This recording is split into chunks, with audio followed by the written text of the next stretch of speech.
Lah, time travel. 1950 o 2050. Iba pa rin yung Pasko noon. Kaya sa 1950 ako. Nandito na ba ako? Ang ganda. Ang daming mga parol ah. Nagpapaputok ba yun? Puntahan ko nga. Ang sasaya nila. Samantalang sa amin, bawal nang gumamit ng paputok. Christmas party ba yun? Puntahan ko nga.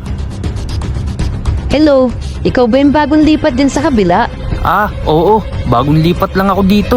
Halika, doon ka na sa aming kumain. Talaga? Sige ba? Salamat ah. Napakasarap ng mga pagkain nyo. Nabusog ako. Wala yun, ano ka ba? Merry Christmas nga pala sa'yo. Merry Christmas din. Ako nga pala si Jan. Nice to meet you, Jan. Ako nga pala si Rose. Ah, okay. Alam mo Rose, kung nabubuhay ako sa panahon na to, jojowain talaga kita. Ha? Anong sabi mo? Wait lang ha, magsi-CR lang ako. Okay, sige. Ang ganda ng experience kong yun ah. Anak, pumasok ka na dito. Sige ma, papunta na ako. Merry Christmas ma. Anak, ang lola mo nga pala, si Rose. Ha? Rose,